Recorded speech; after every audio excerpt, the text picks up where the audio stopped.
Good morning. I hope everybody's staying healthy out there and finding lots of treasure. I'm not finding a lot of treasure lately, but I hope all y'all are. All right, in this video, we're going to talk a little bit about, to start with, the legend. I kind of put it away. You know, you get used to one machine you want to keep using all the time, but got some things I started not liking on the day, so I said, let me try this legend again. I tell you what, I'm kind of liking it. I've been out no more than 5 or 6 times with it. Of course, when y'all saw last summer, I just used it a few times. I think a couple times. I found gold ring with it. So I was good with that, but went back to the dais, just something I'm used to. Just to start off with, you have to learn your machine. I don't care what machine you got. It takes time to learn all the nuances of the different tones and the different slight signals you hear. If you got a 50-cent piece, 2 inches below the ground, all the machines you won't have a problem getting it. Every machine. But those ones that are 12 inches deep, a small gold ring or something, sometimes you'll barely hear it.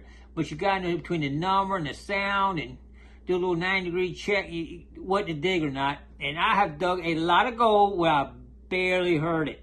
So, and I don't know this machine that good yet. I hadn't even learned all the, how to operate it yet, really. I'm using the standard default stuff a lot on it. So, I did learn a little bit when I was back there in the summer trying to use it on the beach. But, let's talk about it just a little bit. One thing, I started off some good and bad. The coil. Whoa, hello. All right, we got it. The coil connection that has, you know, how we had so much trouble with the Equinox breaking and all. It seems like it's a really good system here. It tightens down. It's nice and tight. So no problem with that. Y'all can see the lower shaft right here is carbon fiber. So no sway at all. You know, the dais, it started out with just a plastic. It had a little sway in it, so I had to replace it with some fiber. I had to do some working out. But this one comes standard with that. The connections seem to hold really well. It won't move inside there. They seem to do well. I like that. Of course, it's a wired coil, and right now I'm kind of liking a wired coil. I actually talked to the guy that does the repairs on these, and he said he has not had one of these leak yet. And that was my number one thing with the machine. I don't want one that's going to leak, and he said he hasn't had any return for leaking. I did actually return mine, if y'all remember, on a speaker issue. And the good thing about Nocta, they are really good company. They listen to their users, and they actually make changes to the program depending on what the users' comments, which is unheard of. So I've seen Dialect, she's a representative for the company, on Facebook and on their channel and all, talking about, okay, we came out with this new thing, we changed this like y'all wanted, changing the program and all. So they really listen to their users, and to me, that is unheard of out there in a lot of industry. And they acknowledge if they have a problem. Yeah, we did have a problem with speaker. We'll fix them. You send it back, we'll fix it. And they didn't mind, had it right back, brand new thing in it. They recognize that they do have an issue, because nothing's perfect. We all know that. You get a brand new car, have a whole, get recalled for stuff. But they recognize it and they say it. So it's Nocta, I think, is a really good company so far. From what I've seen, I'm liking them. Couple things. Another thing, and a lot of people do the same thing. When you get it, this is all black. You can't see the buttons real good. Everybody kind of highlights these with a little white just so you can see them better. And I did that right off the bat to do that so you can cut it on and off. And also, that was one thing I did change on it. But one other thing, I wish it would go up maybe another inch or two. I know I swing my detector further out in front of me than a lot of people do. Now, I always like to get the extended shaft, whatever I can, so I can swing it further. And they might make one for this. I haven't even looked into it yet. If they do, put in the comments below if any of y'all know about how you can extend that out further. Anyway, you know, I like to get out a little further out in front of me to do it. So that's something I'll probably look into if I continue to keep kind of testing this one out. But so far, I'm liking it. Y'all, if y'all got any tips on the legend, put in the comments below. I'll read every comment. Now, I like to hear some of y'all's comments on it if y'all got some things going on. I do the headphones come on when I cut it on. They paired right up, no problem. The sound on these is really good. My hearing's not that good. Definitely louder than my Knox standard stuff. You definitely could hear it much better. So I like that. I did get a pair of underwater. I bought those. Just so I could go in the water with it. And in the water, if it's raining or something, I can always wear those in the rain. Don't have to worry about it. most of these other headphones don't handle the rain very good. I mean, I had just water splash on my Knox headphones wireless, and they went bad. I had 2 pairs go bad. So anyway, yeah, don't take those wireless out in the rain if you can help it. But anyway, we're gonna do some more testing with it. I gotta study it, go out in the backyard, test it some more, learn how to use some of the settings on it, because I hadn't really gone into the settings. Once I did that, I might even go deeper. I actually had it in the field against a couple other different machines, and it found everything that the other machines had, and I would have dug it.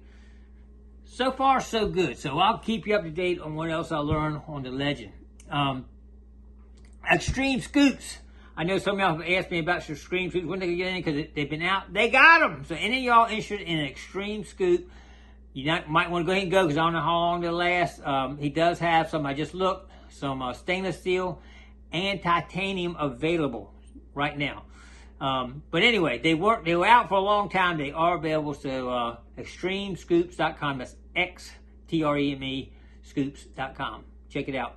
I'll put a link down in the video in the comments too. I mean, in the video description, I'll put a link. And my ring count is not looking good this year so far. 1 ring, and it's a junker. So hopefully things will pick up here next month. Hopefully we'll get a little storm, get some sand washing. We are just sanded in bad up here. Hopefully it changes in the near future, but right now, it's not looking too good.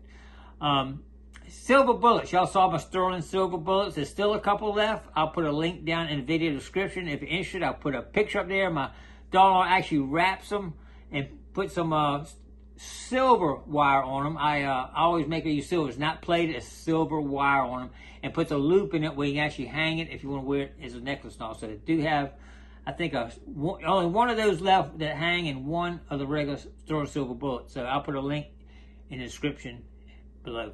Check that out. Been playing with the kiln. Y'all know I got the new kiln. I'm loving just playing with it. I tried some aluminum the other day. I bought another crucible, and I'm gonna show you that just for aluminum. I got crucibles for each type of metal: sterling silver, aluminum. I got a brand new one I hadn't even put in there yet for gold. So I'm saving that one. I don't want any mixture of any other metals.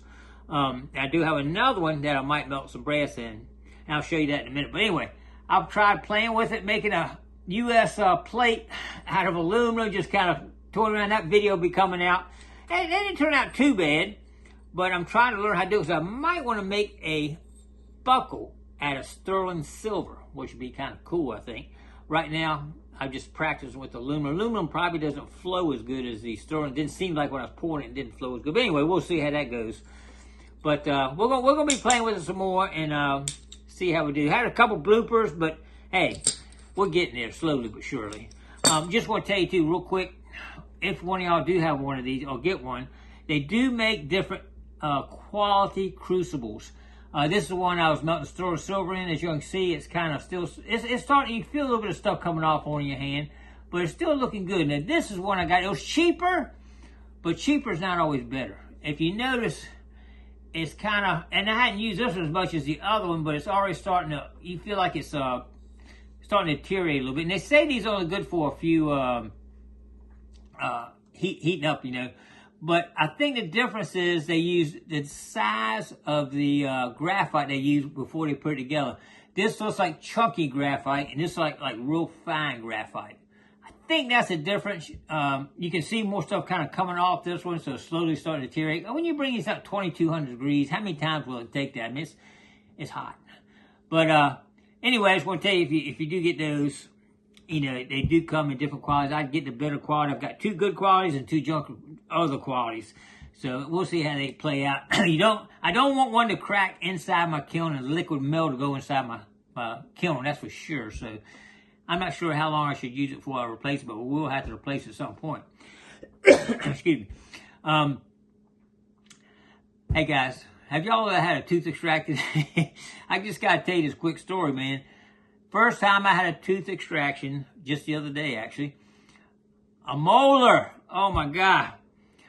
But it was painless. The dentist did a great job on it. I did not feel a thing when he took it out. I actually had to cut the tooth in half to pull it out because my roots were down there like this because it wouldn't come straight out. I had to cut one so you can pull them out different angles. But he got it out, no pain whatsoever. I got a 2-for-1 deal because after he got it out, they actually put the had a filling beside it, had to do, so it's all numb, so knock that out.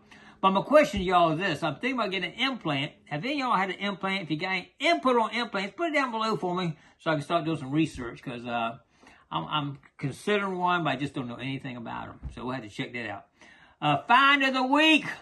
The only find of the week right now is Civil War bullets. Me and Buddy dug 30-some Civil War bullets the other day, which was pretty cool. We had a good time doing that. Found a few other odds and ends, but the bullets were the find of the week right now. I like to report to you gold find of the week, but I cannot report any gold finds of the week this week. It is just terrible down there. We're going to start hitting up some more here in the near future. The tides are just getting right to get back down there here probably. Next couple of days, I'll probably hit at least one time to see what's happening. It's supposed to be raining, but we can put our rain suit on. Rain doesn't stop us.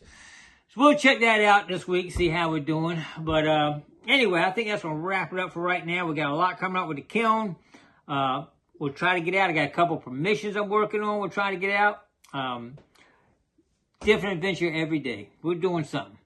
All right, well, I appreciate everybody coming along. Don't forget to click like, comment below, share, subscribe to the Gigmaster. We'll see you on the next adventure. Stay tuned.